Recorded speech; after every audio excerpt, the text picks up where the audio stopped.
할렐루야, 사랑하는 대강의 가족 여러분, 오늘 하루도 하나님의 말씀과 동행하는 삶이 되길 소망합니다. 오늘 함께 나눌 하나님의 말씀은 열왕기하 17장 24절에서 28절 말씀입니다. 아수르 왕이 바벨론과 구다와 아와와 하맛과 스발와임에서 사람으로 옮겨다가 이스라엘 자손을 대신하여 사마리아 여러 성읍에 두매 그들이 사마리아를 차지하고 그 여러 성읍에 거주하니라. 그들이 처음으로 거기 거주할 때에 여호와를 경외하지 아니하므로 여호와께서 사자들을 그들 가운데 보내심에 몇 사람을 죽인지라. 그러므로 어떤 사람이 아수르 왕에게 말하여 이르되 왕께서 사마리아 여러 성읍에 옮겨 거주하게 하신 민족들이 그 땅 신의 법을 알지 못하므로 그들의 신이 사자들을 그들 가운데 보내매 그들을 죽였사오니 이는 그들이 그 땅 신의 법을 알지 못함이니이다 아니라. 아수르 왕이 명령하여 이르되 너희는 그곳에서 사로잡아 온 제사장 한 사람을 그곳으로 데려가되 그가 그곳에 가서 거주하며 그 땅 신의 법을 무리에게 가르치게 하라 하니 이에 사마리아에서 사로잡혀간 제사장 중 한 사람이 와서 베델에 살며 백성에게 어떻게 여호와 경외할지를 가르쳤더라. 아멘. 여러분, 인간관계에 있어서 가장 무서운 것이 무엇이라고 생각하십니까? 미움일까요? 이 사람을 미워하는 것만큼 괴롭고 마음 상하게 만드는 것이 없을 것입니다. 그러나 사실은 미움보다 더 무서운 것이 있습니다. 그것은 바로 무관심입니다. 미움은 사랑에 비례한다고 했습니다. 미움도 따지고 보면 관심이 있기에 가질 수 있는 것입니다. 관심이 없으면 미워하지도 않습니다. 하지만 이 무관심은 말 그대로 마음에 관심이 전혀 없는 것입니다. 이 무관심이 사이를 메마르게 하고 인간관계를 무섭게 만드는 것입니다. 오늘 본문을 보면 북이스라엘이 아수르 손에 패망하여 포로로 잡혀갔을 때의 사건을 다루고 있습니다. 물론 이스라엘이 아수르의 포로가 되게 한 것은 하나님께서 베푸신 섭리입니다.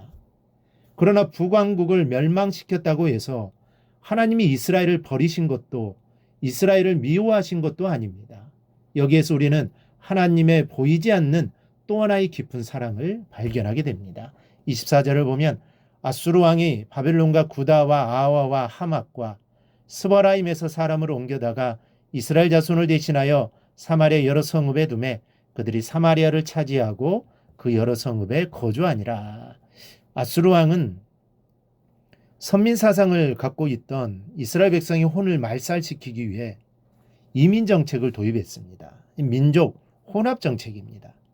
사마리아 이방인들을 투입하여 이스라엘 백성과 결혼을 하게 만들었고 혼혈아를 탄생시킴으로써 단일 민족의 정신을 꺾으려고 했던 것입니다. 그래 아수르 왕은 북이스라엘 백성들을 아수르 제국 내 다른 지역으로 이주시키고 대신 북이스라엘 지역에는 바벨론, 구다, 아와, 하마, 스발와임 등 지역의 사람들을 이주시켰습니다.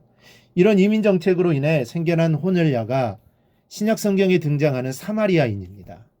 훗날이야 어찌되었든 이스라엘 자손이 하나님께 받은 언약의 땅은 이 사실에 대해서도 알지 못하는 이방인들이 이제 차지하게 되었습니다. 우리는 이 사실을 통해 하나님의 백성이 자기 위치를 지키지 못하고 타락할 때 어떤 결과가 발생하게 되는지를 짐작할 수 있습니다. 그것은 바로 힘이 약해져서 하나님을 모르는 자들에 의해 짓밟히게 되는 것입니다.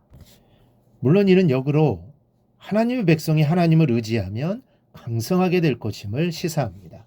다윗이 통치할 당시 이스라엘은 심히 강대하여 주변의 국가들이 감히 넘보지 못하고 오히려 조공을 바쳤습니다. 무엇이 그로 하여금 이처럼 강력한 왕궁을 만들 수 있게 하였을까요? 하나님을 향한 그의 믿음입니다. 그는 철두철미한 하나님 중심의 사람이었고 크고 작은 모든 문제들을 하나님과 상의해서 처리하는 기도의 사람이었습니다. 오늘 우리 성도가 강성하게 되는 원리도 이와 같습니다. 다윗처럼 철저한 하나님 중심의 사람이 되기만 하면 그 외적 배경에 관계없이 이 세상에 상당한 영향력을 행사할 수 있게 되는 것입니다. 그런데 이스라엘 백성들은 그렇게 살지 못했기에 나라를 뺏기는 일을 당하게 된 것입니다. 그리고 다른 나라로 뿔뿔이 흩어지게 된 것입니다. 그리고 하나님의 언약의 땅은 이방 민족들이 차지하게 됩니다. 이민 정책은 아수르의 계략대로 이루어져 가고 있었습니다. 그런데 이스라엘 백성들은 나라가 망했음에도 불구하고 여호와를 찾으려는 생각은커녕 여전히 정신을 차리지 못하고 회개할 줄은 몰랐습니다. 25절을 보니 그들이 처음으로 거기 거주할 때에 여호와를 경외하지 아니하므로 여호와께서 사자들을 그들 가운데 보내심에 몇 사람을 죽인지라. 이스라엘 아수르로의 포로로 잡혀갔어도 여호와를 경외치 아니했다는 것입니다. 그러나 여기에서 우리는 하나님의 백성을 향해 끝없는 관심을 갖고 찾아오신다는 것을 알게 됩니다. 여호와를 경외치 아니한 고로 여호와께서 사자들을 그 가운데 보내시어 몇 사람을 죽이셨다는 겁니다.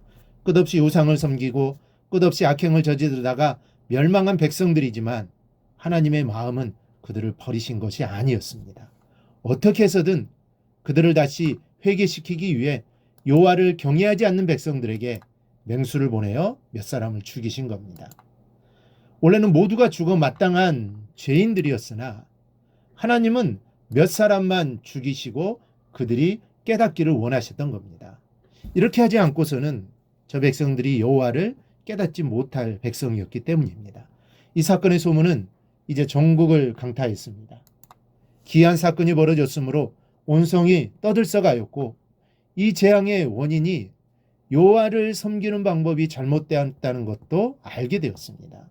27절을 보니 아수르 왕이 명령하여 이르되 너희는 그곳에서 사로잡아 온 제사장 한 사람을 그곳으로 데려가되 그가 그곳에 가서 거주하며 그 땅 신의 법을 무리에게 가르치게 하라.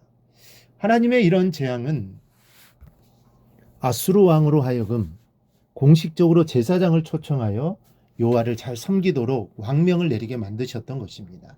그리고 하나님이 이처럼 하신 것은 이스라엘의 남은 자나 이주민으로 하여금 하나님의 유일하신 참신이심을 보이기 위한 것이었습니다. 여러분, 백성이 여호와를 경외하지 않았을 때 사자들을 통해 재앙을 내리신 것은 하나님의 사랑입니다. 하나님이 아직까지 그들을 사랑하지 않았다면 이런 일을 하시지도 않으셨을 것입니다.